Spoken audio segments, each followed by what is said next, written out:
وہ پاکستان بننے سے روک دیں.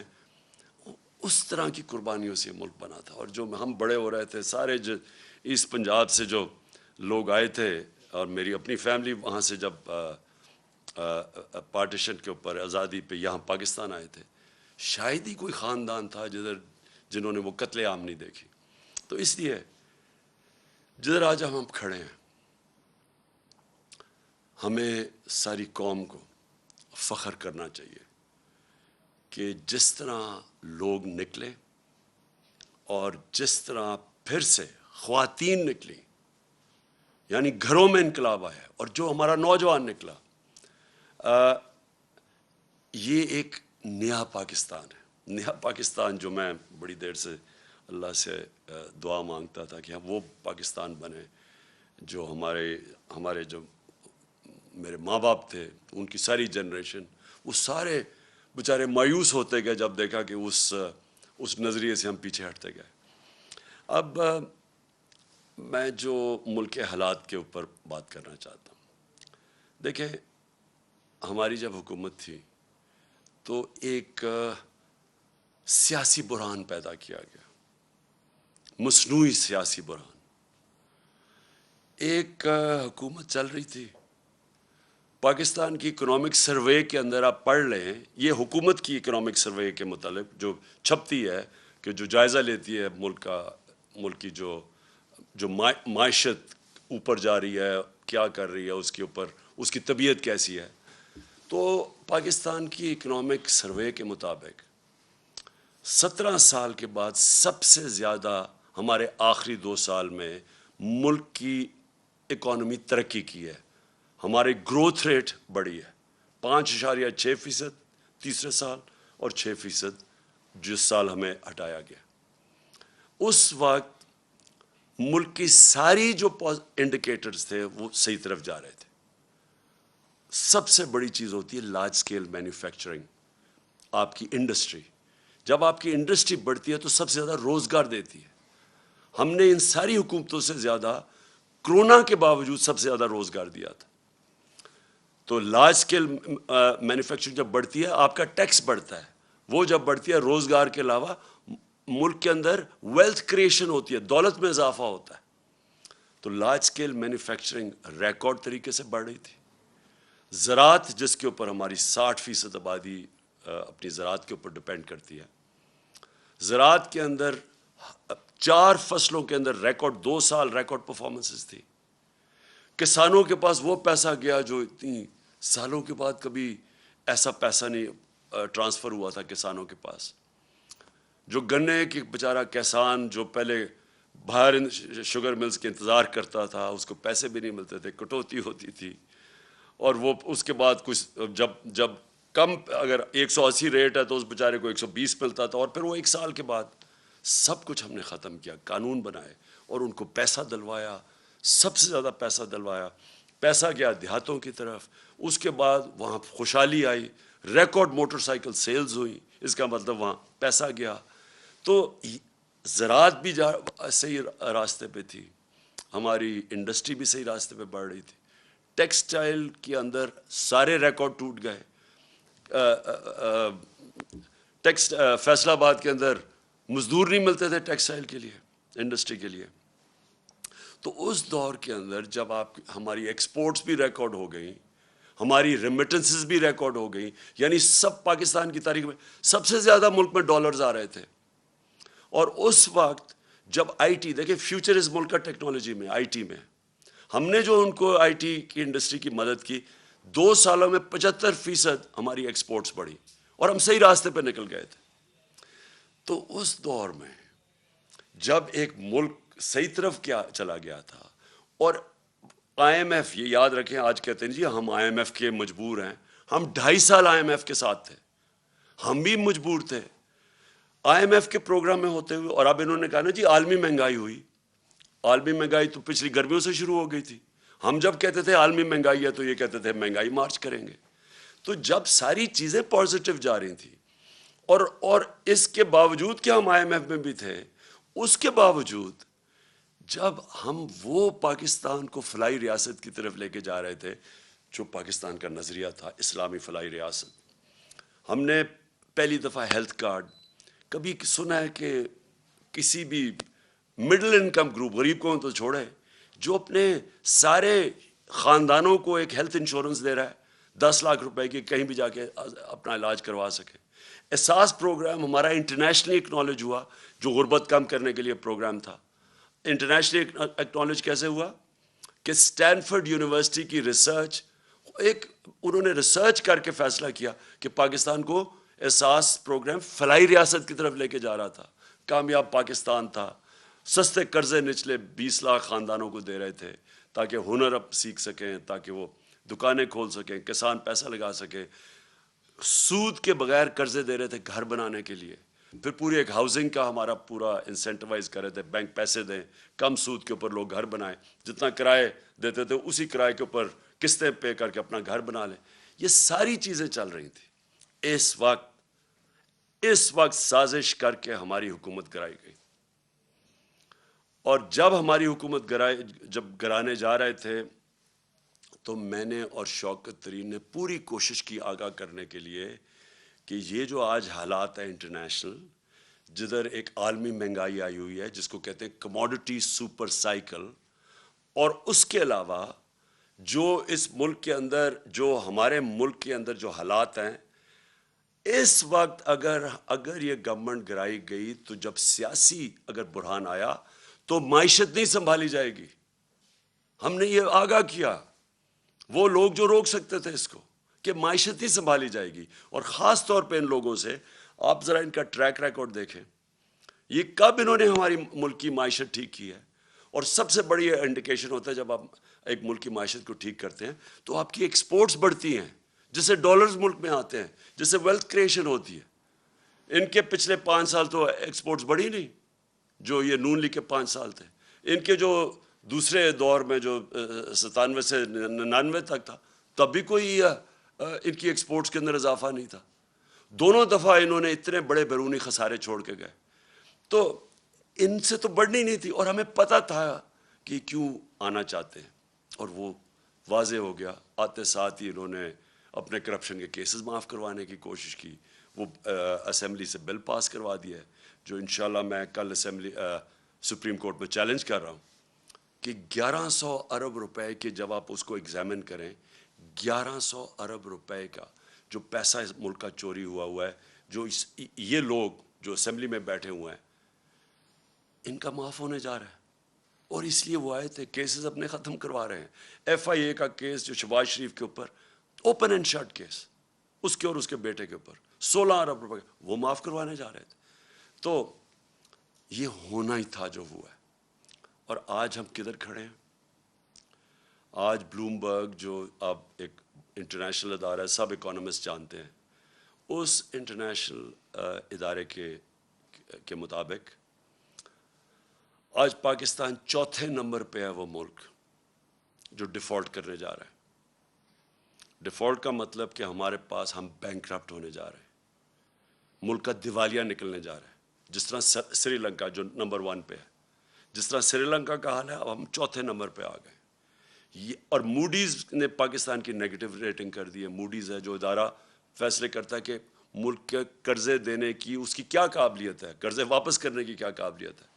ہم جب تھے انہوں نے نیگیٹو سے اس کو پازیٹیو کیا تھا، آج وہ پھر نیگیٹو پہ چلی گئی ہے. اس کا مطلب کہ ہمیں قرضے بھی ملیں گے تو بہت مہنگے قرضے ملیں گے. اور وہ بھی ہمارے جو بانڈز ہیں ان کی اب قیمت دیکھیں کدھر سے کدھر گئی ہے. یعنی کس قیمت کے اوپر پاکستان کو اب قرضہ ملے گا. مجھے جو سب سے زیادہ خطرہ ہے وہ وابڈا کا ہے. وابڈا خود قرضے لیتی تھی باہر ڈیمز بنانے کے لیے، آج اس کی ریٹنگ نیچے گر گئی ہے. اس کا مطلب وابڈا کو باہر سے قرضے نہیں ملیں گے، اور یہ جو اتنی 50 سال کے بعد ڈیمز بنانے جا رہے تھے. تو آج یہ جو سارا معاشی بحران ہے، اس کی وجہ تھی یہ سیاسی بحران جو ان کی سازش کی وجہ سے آیا تھا. اور مجھے کوئی چیز نہیں نظر آ رہی کہ اب یہ اس کو کیسے روک سکتے ہیں. آپ یہ سوچیں کہ ریزروز ہمارے آدھے ہو گئے جب سے یہ آئے ہیں، جب سے یہ سیاسی بحران شروع کیا تھا اس سے اب آدھے ریزروز ہیں جو فارن ایکسچینج. روپیہ ہمارا گر کے تقریباً 28 روپے گر چکا ہے. اور سب سے خطرناک چیز یہ ہے کہ آئی ایم ایف کی اگریمنٹ کے سائن ہونے لگی ہے، روپے کو تو مضبوط ہونا چاہیے تھا، وہ مزید اور 10 روپیہ گر گیا. تو آگے اگر جس طرح کے حالات ہیں، آگے اگر اب ہم نے سبق نہ سیکھا اور یہ نہ سمجھا کہ جب تک سیاسی سٹیبلٹی، جب تک سیاسی بحران ختم نہیں ہوگا، یہ معیشت اب اور مزید نیچے جائے گی، اور مجھے خطرہ ہے کہ ادھر ہی نہ پہنچ جائے کہ سب کے ہاتھ سے ہی نکل جائے. اس لیے ایک ہی راستہ ہے اب آگے، اور وہ ایک راستہ ہے صاف اور شفاف الیکشنز کروانے کا. اور میں آج اپنی قوم کے سامنے جو چیز رکھنا چاہتا ہوں، جس طرح کا انہوں نے پنجاب میں الیکشن کروایا، ایسا اگر الیکشن کروانا ہے، اور اگر یہ اسی طرح کے آگے الیکشن کروانے ہیں، میں آپ کو یقین دلاتا ہوں کہ اس سے بحران بڑھے گا، کم نہیں ہوگا. ہر حربہ استعمال کیا گیا ہمیں الیکشن ہرانے کا. ساری جتنی پنجاب کی حکومت کے پاس جتنے بھی طریقے تھے ہمیں الیکشن ہرانے کے، انہوں نے سارے استعمال کیے. سپریم کورٹ کی ججمنٹ تھی کہ کسی قسم کا، جب انہوں نے ایک غیر آئینی طور پہ انہوں نے اجازت دی حمزہ شریف کو چیف منسٹر بننے کی، تو سپریم کورٹ نے ساتھ کہا کہ کسی قسم کی مداخلت نہیں ہوگی اسٹیٹ مشینری کی الیکشن پہ. انہوں نے ہر قسم کی مداخلت کی. ایک تو اسٹیٹ مشینری پوری استعمال کی، ایف آئی آرز کاٹی، پولیس کے ذریعے ڈرایا دھمکایا گیا. ہر جگہ سے ہمارے پاس کمپلینٹس آئے کہ جو پولیس نے حرکتیں کی. کئی جگہ تھے ایسے پولیس آفیسرز، تو وہ میں آج داد دوں گا، وہ اس کے باوجود کہ ان کے اوپر پریشر ڈالا گیا کہ مدد کریں ان کو جتانے کی، نون لیگ کو، اس کے باوجود انہوں نے ریزسٹ کیا. ان کو میں سلام کرتا ہوں. لیکن میرے ایک وہ یاد ہے مجھے، جس پولیس آفیسر نے صرف یہی نہیں کہ انہوں نے مداخلت کی، وہ بلکہ نون لیگ کے جالے بن کے انہوں نے ہمارے خلاف ایکٹیویٹی کی. ہمیں ایک یاد ہے. سپریم کورٹ کی یہ وائلیشن تھی، کنٹیمپٹ تھا. سپریم کورٹ کہا تھا کہ انہوں نے کسی قسم کی، کیونکہ یہ عارضی چیف منسٹر، یہ کیئر ٹیکر ٹائپ تھا، اس کا کام ہی نہیں تھا حمزہ شریف کا کہ جس طرح استعمال کرتا پولیس کو. لیکن مجھے جو سب سے زیادہ جو افسوس ہے وہ یہ چیف الیکشن کمشنر کے اوپر ہے. چیف الیکشن کمشنر نے جو بددیانت داری کی ہے، ایک تو اہلیت بھی اس کے اندر نہیں ہے. 40 لاکھ لوگوں کو انہوں نے ان کو پتہ چلا کہ جی وہ کوئی کمپیوٹر مسٹیک ہوئی اور مر گئے. کہیں دنیا کے اندر اور اگر یہ ہوتا 40 لاکھ ووٹر مر جاتے، اس کو ریزائن کرنا پڑتا. لیکن اس کے علاوہ اس نے پوری طرح شرکت کی نون لیگ کو جتانے کے لیے. ہم 8 ہمارے پاس کیسز ہیں، 8 کیسز ہیں جو ہم الیکشن کمیشن کے پاس گئے، اور وہ جائز کیسز لے کے اس کے پاس گئے، اس نے ریجیکٹ کر دیے. ہم پھر عدالت میں گئے، اور 8 دفعہ عدالت نے ہمارے ساتھ کھڑے ہو کے ان کو اوور رول کیا، الیکشن کمیشن کو. جس کا مطلب کہ الیکشن کمیشن نے جان کے ہمارے خلاف ججمنٹ دی تھی. اس الیکشن کمشنر کے اوپر ہمیں کوئی اعتماد نہیں ہے.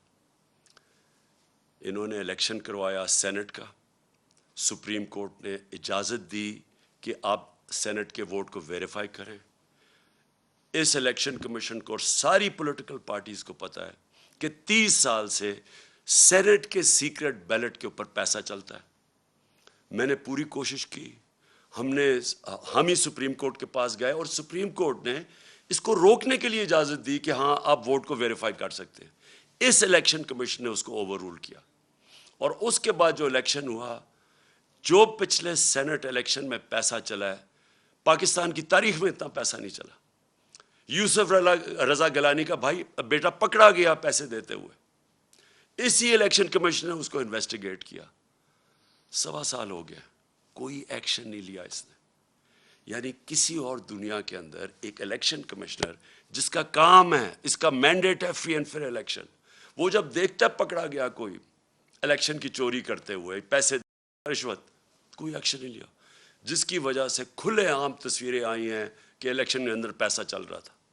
خریدے جا رہے تھے ووٹ، خانے وال کے اندر تصویریں آئی ہیں، پیسے دے رہے ہیں، ابھی اس الیکشن کے اندر کھلے پیسے دے رہے ہیں. یہ وائلیشن ہے. یہ الیکشن، یہ ساری جو الیکشن کمیشن کے اندر جو قوانین ہے، آپ پیسے دے کے ووٹ نہیں خرید سکتے، رشوت نہیں آپ دے سکتے. کسی کو ڈر ہی نہیں تھا، کیونکہ اس نے کبھی روکا ہے کسی کو نہیں، کیونکہ یہ صرف روکتا تھا تحریک انصاف کو. اس کے سارے فیصلے ہمارے خلاف گئے اور یہ ان کو مدد کرتا تھا. اب سندھ کے اندر لوکل گورنمنٹ الیکشن ہوا، کبھی الیکشن کمیشن نے کوشش کیا پتہ چلوانے کے لیے کہ Sindh election, local government election میں 15% کینڈیڈیٹس نے ٹکٹ ان اپوز جیت گئی پیپلز پارٹی؟ کبھی پتہ چلوایا؟ ڈسکا کا الیکشن ہوا، وہ تقریباً 400 پولنگ سٹیشن میں صرف 20 پولنگ سٹیشنز کے اوپر آر او نے کہا کہ بے ضابطے ہوئی ہیں. اس نے سارا الیکشن کھول دیا پی ٹی آئی کے ہمارے اگینسٹ، جو ہمیں ہروایا اس نے. تو جب لوکل گورنمنٹ الیکشن سندھ کا ہوا ہے، 15% لوگوں نے الیکشن پہ کھڑے ہی نہیں ہوئے. پتہ چلوایا کیوں؟ اور جب پتہ چلوائیں گے، پیپلز پارٹی حکومت نے پوری پولیس کا استعمال کیا. پتہ چلوائیں کتنوں کے اوپر ایف آئی آرز کاٹی انہوں نے، اور پتہ چلوائیں کہ کیوں سندھ کا الیکشن کمیشن نے، جو ان کا سندھ کا الیکشن کمیشن، کیوں نہیں وہ بولا؟ کیونکہ وہ سندھ گورنمنٹ کا نوکر ہے. وہ دونوں جگہ سے پیسے لے رہا ہے، سندھ گورنمنٹ سے بھی لے رہا ہے، الیکشن کمیشن سے بھی لے رہا ہے. اس کا کورٹ پڑا ہوا ہے، اس کا کیس پڑا ہوا ہے سپریم کورٹ میں، جو سنا ہی نہیں جا رہا. تو کیا وجہ ہے کہ یہ اتنی بڑی الیکشن کے اندر جو اوپنلی دھاندلیاں ہوتی ہیں اس کو فکر ہی نہیں ہے؟ صرف تحریک انصاف ڈسکا کے اوپر وہ کھڑا ہو گیا کہ جی بڑا اس نے کوئی انصاف دینا. یہ اس الیکشن کے اندر اس الیکشن کمیشن نے ہر حربہ استعمال کیا ہمیں ہرانے کا. ہم آج جیتے ہیں تو اس کے باوجود، ہم جیتے ہیں تو اسٹیٹ مشینری جو انہوں نے استعمال کی اس کے باوجود جیتے ہیں. ہم جیتے اس لیے ہیں کہ پاکستان کے ووٹر جس طرح نکلا ہے، جنرل الیکشن میں ایسا ووٹر نہیں نکلا جو کہ اس بائی الیکشن میں نکلا ہے. میں 26 سال سے جلسے کر رہا ہوں. میری تو کوئی الیکٹیبل نہ تھا، نہ میری کوئی فیملی تھی پالیٹکس میں. میں تو شروعات تھوڑے سے لوگوں سے آہستہ آہستہ پبلک میں جا کے بیداری پیدا کر کے، اور ایک دن 14-15 سال کے بعد دن ایسا آیا کہ لوگوں نے میری بات سننی شروع کر دی. باتیں یہی میں کہہ رہا ہوں، پاکستان کا مطلب کیا، لا الہ الا اللہ، یہ میں 26 سال سے کہہ رہا ہوں، یہ کوئی نئی بات نہیں کر رہا. لیکن ایک وقت آیا کہ اللہ نے لوگوں کے دلوں میں ڈال دیا اور میری پارٹی کھڑی ہونی شروع ہوئی. اور میں نے ساری پالیٹکس کی ہے پبلک کو ساتھ ملا کے. کبھی 26 سال میں نے کبھی اس طرح کی بیداری نہیں دیکھی. میں نے کبھی اپنی قوم میں ایسا شعور نہیں دیکھا جو میں نے اس بائی الیکشن ان 3 مہینے میں دیکھا. جب مجھے سازش کے تحت 9 اپریل کو جب میں پرائم منسٹر ہاؤس سے نکلا اپنی ڈائری پکڑ کے، تو میرے مخالفین سب کا، جنہوں نے سازش کی، ان کا خیال تھا کہ اب مٹھائیاں بنٹے گی اور ساری دنیا اس کو برا بھلا کہے گی. میڈیا کا پورا ایک گروپ ساتھ ملا ہوا تھا ان کے، اور ان میڈیا نے کیمپین چلائی اس کے اگینسٹ. میں پھر سلام کرتا ہوں وہ میڈیا جو اس کے باوجود کھڑا رائے حق پہ، سچ پہ. کیمپین چلائی گئی. انہوں نے پہلے بلیک آؤٹ کروایا ہمارا، اور پھر ان ساروں نے آ کے میرے پر کیسز بنانے شروع کر دیے. ہمیں جو 25 ہم جب ایک پرامن احتجاج کر رہے تھے کہ بیرونی سازش کے تحت ان کو بٹھایا ہے، وہ لوگ 60% کیبنٹ ضمانت پہ. شہباز شریف اور اس کا بیٹے کو سزا ہونے لگی تھی ایف آئی اے کیس میں. کبھی کوئی تصور کر سکتا ہے کہ الیکشن کمیشن اجازت دے دے ان لوگوں کو الیکشن لڑنے کی؟ عموماً ساری دنیا میں الیکشن کمیشن، اگر آپ کے اوپر آپ انڈر ٹرائل ہوں، آپ کے اوپر اربوں روپے کے کرپشن کے کیسز ہوں، تو عموماً الیکشن کمیشن کہتی ہے کہ پہلے اپنے آپ کو کلیئر کرو اور پھر آ کے الیکشن لڑو. یہاں الیکشن لڑا رہے تھے اپنے آپ کو کلیئر کرنے کے لیے کرپشن سے. یہ کبھی دنیا میں ایسے نہیں ہوا کہ آپ پہلے الیکشن لڑیں، آپ اقتدار میں، اور پھر اپنے کیسز ختم کر دیں، یعنی خود ہی ملزم ہی قاضی بن جائے. یہ الیکشن کمیشن نے اجازت دی تھی ان کو. یہ لوگ آ کے اوپر بیٹھے. 25 مئی کو میں کبھی نہیں بھولوں گا. قوم نکلی، ساری قوم نکلی ان کے خلاف، جو انہوں نے یہ ہمارے ملک سے ظلم کیا. اور انہوں نے ان لوگوں کے اوپر جس طرح کا تشدد کیا وہ پولیس والوں نے جو کیا پنجاب کے اندر، جو اور ایک ایک پولیس والا مجھے یاد ہے، انہوں نے جو کیا پنجاب میں، یہ جو رانا ثناء اللہ اور شہباز شریف نے یہ جو جہاں ظلم کیا اسلام آباد میں، اور ان کو شرم نہیں آئی کہ وہاں فیملیز نظر آ رہی ہیں اور ان کے اوپر یہ ٹیئر گیسنگ کر رہے ہیں، اور صرف اس لیے ڈر لگے خوف پھیلانے کے لیے کہ ہم ان کو اتنا خوف پھیلائیں گے کہ یہ چپ کر کے بیٹھ جائیں گے، کیونکہ یہ بھیڑ بکری ہیں. یہ آپ کو انسان نہیں سمجھتے، یہ قوم کو بھیڑ بکریاں سمجھتی ہیں کہ جو مرضی آ کے فیتے کاٹ لو اور شہباز شریف ادھر بھاگ جائے تو سمجھے کہ جی لوگ بیوقوف مان جائیں گے. تھوڑی دیر کے لیے سب کو آپ پاگل بنا سکتے ہیں. سارا وقت کوئی بھی انسان نہیں آیا جو کہ سب لوگوں کو پاگل بنا سکے، اور یہ واضح ہو گیا جس طرح پبلک نکلی ہے. انہوں نے ڈرانے کی کوشش کی، لوگوں نے اپنی جو خوف کا جو بت ہے اس کو توڑ دیا. پبلک نکلا ہی باہر، اور پبلک نے ہر چیز، انہوں نے ووٹس پھینکی ہوئی تھی لوگوں کو، فیملی تو ایک فیملی کا ادھر ووٹ ہے دوسرا کا وہاں باہر، یعنی جو انہوں نے یہ الیکشن کمیشن نے حرکت کرنی تھی سب کر دی. اس کے باوجود عوام نے ان کو شکست دی. اور میں وہ جو 25 مئی کو جو قوم کھڑی ہوئی ہے اس دن، اور جو انہوں نے برداشت کیا اور اس کے بعد بار بار نکلتی رہی ہے، کبھی اتنے بڑے جلسے نہیں ہوئے، اس سے یہ ثابت ہو گیا جو میں آج شروع کی تھی اپنی تقریر کہ میں اس لیے آج بڑا خوش ہوں کہ میری قوم آج قوم بننے جا رہی ہے. لوگ جاگ چکے ہیں، شعور آ گیا، بیداری ہے لوگوں کے اندر. اب آپ جو مرضی کر لیں، یہ جو بوتل سے جن نکلا ہے نا شعور کا، اس کو واپس نہیں آپ ڈال سکتے. جو بھی کوشش کرے گا اب کہ پبلک کے مینڈیٹ کو چوری کرے، کوئی بھی سمجھتا ہے کہ بند کمرے میں فیصلہ کر لیں گے ملک کے مستقبل کا، اب یہ کسی غلط فہمی میں نہ رہے. یہ ملک اب ایک قوم حقیقی آزادی کی طرف چلی گئی ہے. یہ جو ساری کیمپین تھی یہ لوگوں نے اس لیے نہیں کی کہ جی کوئی بائی الیکشن ہو رہا ہے، لوگ اپنی حقیقی آزادی کے لیے نکلے ہوئے تھے. جو میں نے آج جب جذبہ دیکھا ہے 26 سال کی پالیٹکس میں، میں نے کبھی اس قوم میں وہ جذبہ نہیں دیکھا. میں نے ایسے نہیں لوگوں کو نکلتے دیکھا. اور میں اس لیے کہہ رہا ہوں کہ اب دو ہی راستے رہ گئے. جو بھی اب کوشش کرے گا نا کہ ان کا مینڈیٹ چوری کرنے کے لیے، وہ خود جس طرح یہ انہوں نے شکست ہوئی ہے نون لیگ کو، ان کو شکست ہو جائے گی. ایک راستہ ہے اب قوم کا، اور وہ راستہ ہے صاف اور شفاف الیکشنز. جو اس کے علاوہ میں بار بار کہہ رہا ہوں، اور میں جب مجھے انہوں نے ہٹایا وہاں سے، جب ہٹانے کی کوشش کر رہے تھے تو میں نے، آپ کو پتا کہ میں نے الیکشنز اناؤنس کر دیے تھے، لیکن پھر وہ ہماری عدالتوں نے اس کو اوور ٹرن کر دیا. میں ابھی بھی سمجھتا ہوں کہ ملک کے لیے وہ بہترین فیصلہ تھا. اگر سیاسی انتشار پیدا ہی کر دیا تو بیسٹ طریقہ عوام کو فیصلہ کرنے دیں کون کس کو وہ چاہتے ہیں کہ اس ملک کی قیادت کرے. میں ابھی بھی یہ کہہ رہا ہوں، ایک راستہ ہے اس قوم کا، صاف اور شفاف الیکشن. اور صاف اور شفاف الیکشن اس الیکشن کمیشن کے اندر نیچے کبھی بھی نہیں ہو سکتا. یہ ایک ملک کی جو سب سے بڑی سیاسی جماعت ہے، اس کو کوئی اعتماد ہی اس الیکشن کمیشنر پہ نہیں ہے. بار بار یہ ہمیں ڈسا ہے، بار بار یہ ہمارے خلاف کیا ہے، اور اس نے کھل کے ہمارے اسٹیٹمنٹس دیے ہیں، اور ہمیں پتہ ہے یہ لاہور میں جا کے کن کے قدموں میں بیٹھتا رہتا. میں یہ اس الیکشن کمیشنر کو آج کہوں گا کہ آپ کے پاس راستہ ہے، آپ ریزائن کریں. ایک ہی آپ کے لیے طریقہ ہے. آپ ہو ہی نہیں سکتا کہ جب میچ کھیلنے جا رہے ہیں، دو ٹیمیں ہیں، ایک ٹیم کہتی ہے مجھے امپائر پہ اعتماد ہی نہیں ہے. کرکٹ میں بھی جب ہم میچ کھیلنے جاتے تھے ہم کہتے تھے ایک امپائر پہ اعتماد نہیں، اس امپائر کو ہٹایا جاتا تھا. ہمیں اعتماد ہی نہیں ہے اس کے اوپر، اور یہ ہمارے اوپر مسلط ہوا ہے.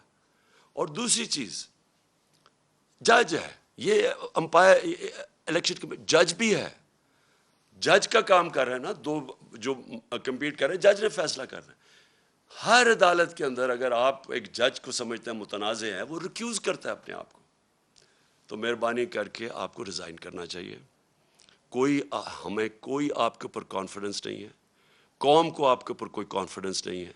آپ ایک بائسڈ آدمی ہیں، اور آپ ایک پارٹی بالکل جڑے ہوئے ہیں.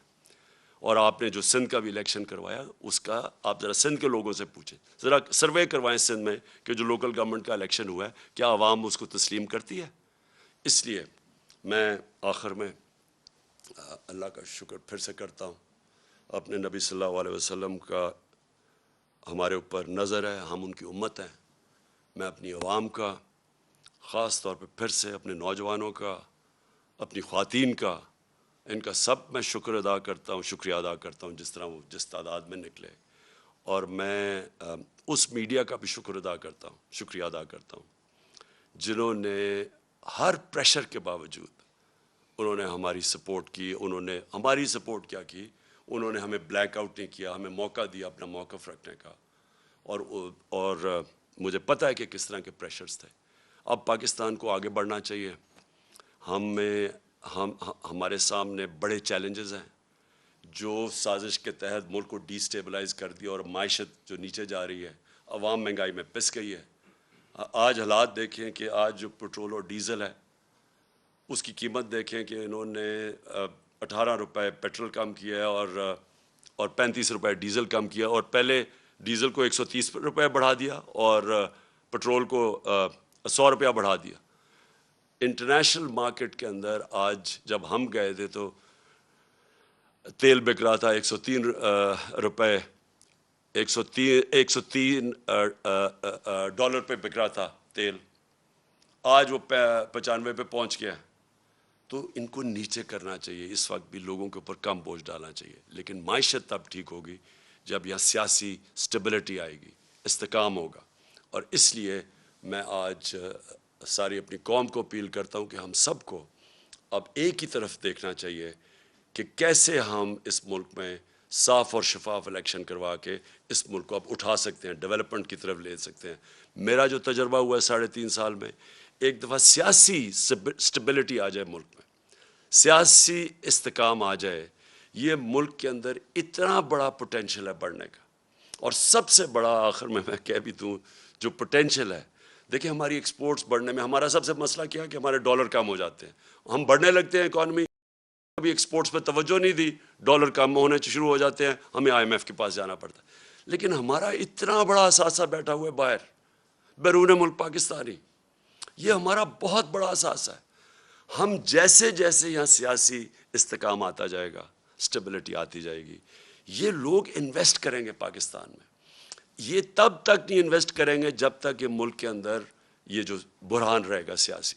یہ ہے ہمارا اثاثہ. ان کا پیسہ لانے کے لیے, ڈالرز لانے کے لیے ہمیں پولیٹیکل سٹیبلٹی چاہیے. اس کے لیے ہمیں صاف اور شفاف الیکشنز چاہیے. پاکستان پائندہ باد.